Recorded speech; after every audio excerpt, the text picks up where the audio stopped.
Hello, this is the Watchdog, and welcome back to Fun with Watches. If watches weren't fun, you'd only need one. Today we're going to review the MEGIR 2218. Start with the wrist check. I'm wearing this Time Dollar Monster, and Greg was wearing my Podiguard 920B. I asked Grogu what he thought of the new Ahsoka Tano show on Disney+. He said he likes it, but Ben Solo is upset that Ahsoka isn't wearing her signature tube top. Aya says she only wore that in season 1 of the Clone Wars, while she was a little less developed as a character. Grogu says she is quite developed now. Alright, let's take a look at the watch. It comes in this box. It says MEGIR on the top. And here it is. Comes on a pillow. And comes with some instructions. Not much to it, but that's okay. The watch was only 20 bucks, so what do you expect?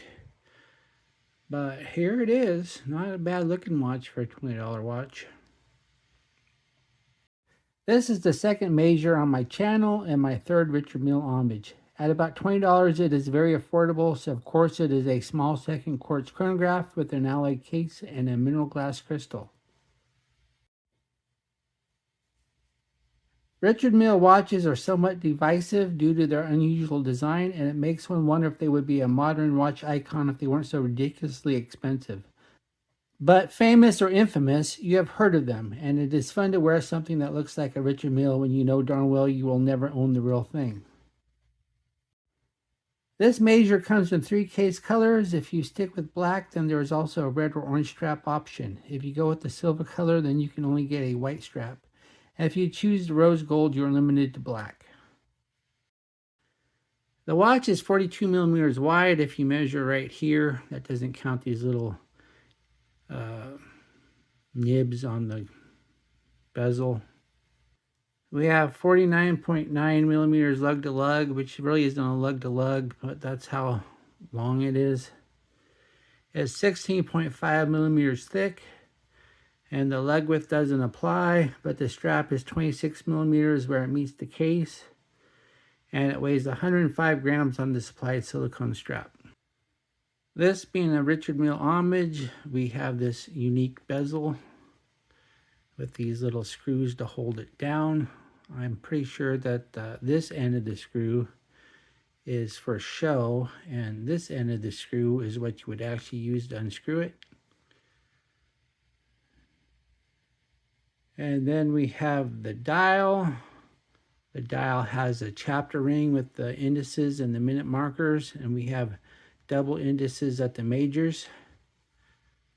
And the indices are all loomed. It's not great lume, but they are loomed. And then we have the dial. And the dial, we have a lot of fakery, a lot of gears that aren't gears, and just made to look like a mechanical watch, but it is not mechanical, it's quartz. And then we have the hands. We have a loomed lollipop hand, where the lollipop is more of a rectangle, not a lollipop. And then the hands are skeleton hands with loom tips. And then we have the subdials. The top is a sub-second counter, and it doesn't do a very good job of counting the sub-seconds. And then we have the chronograph second hand on the bottom, and this is really messed up because here, I don't know if you can see it right, but instead of a single hand, you have 3 hands. And none of the 3 hands are dominant. So when it's ticking away, you don't know which hand is the reference hand. So it's kind of silly and useless. Then we have a date at the 6. I always like a date at the 6. And since the bottom subdial is kind of useless anyway, it doesn't matter that it eats into it. Then we have a big Richard Mille style crown. Usually big crowns are easy to use. Unfortunately, this one is not. For the life of me, I cannot pull it out with just using my fingers and thumb. I have to actually get a fingernail underneath it. So that's kind of a pain. Then the crown action is loose, and when you go to set it, well, it didn't jump that time. So anyway, you have to use your fingernail to get the crown out. I cannot pull it without the fingernail. Crown action is fairly loose. And when you go to set it, you have to be really careful so you don't get a minute hand jump. And I got a little one there. It's not a horrible jump as long as you hold it. Not enough to make you want to have to set it again. This thing's kind of so hard to read anyway that having it totally accurate is not that important.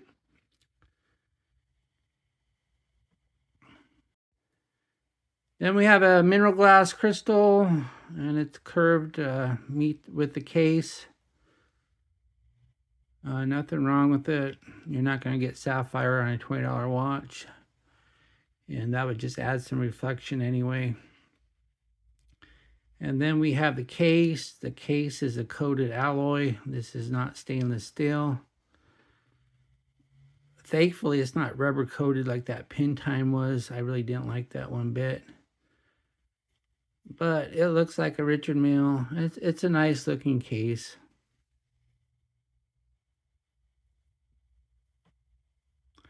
Oh yeah, I didn't mention the pushers. As you can see, they're just oval pushers. No locking because you only get 30 meters water resistance. And they're oval anyway, so you can't do locking on an oval. Then the case back, it says MEGIR water resistant, made in China, and then gives the model number. And then you have these 8 screws to unscrew it. And I do not know the movement because I wasn't about to unscrew these 8 screws and risk losing one. But it's a small second chronograph, and it's pretty much, and it does have sub-seconds, but because of the design, it's useless anyway. So I think it would have been better if they just made this a regular 3-hander, not even a chronograph, if they weren't going to take the chronograph seriously. But I guess it depends how important a chronograph is to you. The strap is silicone, and it's pretty soft, and it's pretty slick. You can tell it's cheap silicone. I mean, even cheap silicone is not horrible. It just feels cheap, but it doesn't wear cheap. And then we have the 2 keepers, and we got nibs to keep the one in fixed. They're not the best nibs in the world, and this keeper does get out of place quite a bit. Then we have the buckle. I like the buckle. The buckle is nice and sturdy. You can tell that's it's substantial. The prong's not all floppy, and it is signed. Here's the watch on my 7.5-inch wrist. It is a nice looking watch. It's big though, but all Richard Mille homages are big. See, it's chunky, 16.5 millimeters. So yeah, but all Richard Mille homages are chunky. That's just the style of watch it is. So you can't really blame MEGIR. And I have 4 notches left, so you'll be able to wear this if you have an 8.5. And anything bigger though, you can't change this strap, so you're kind of stuck with what you get. And I got 3 notches going the other way. So 6.5, anything smaller, you won't be able to wear this either. Here we are in the Lume room. Nobody buys the Richard Mille homage for the Lume, but we'll test it anyway. As we speed up the time, we see the indices start to fade first. The second hand is about the same as the indices. The main hands are a little bit better. I've seen a lot worse, but this is not good. What do I like about this watch? Well, I do like the looks and the wearability. And I didn't mention this before, but the second hand hits all the marks. And I like this sturdy signed buckle.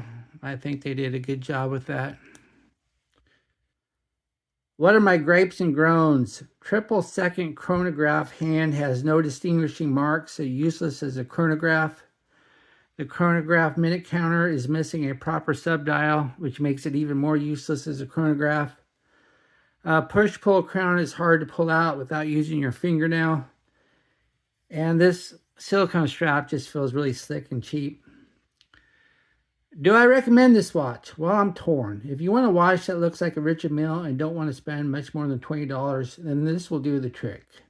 But if you want something that is also a functioning chronograph, then this is not it. Well, thank you for watching my review of the MEGIR 2218, and I will be back with another review, probably that Podagar that Grogu is wearing. Be sure and like and subscribe to my channel. Bye.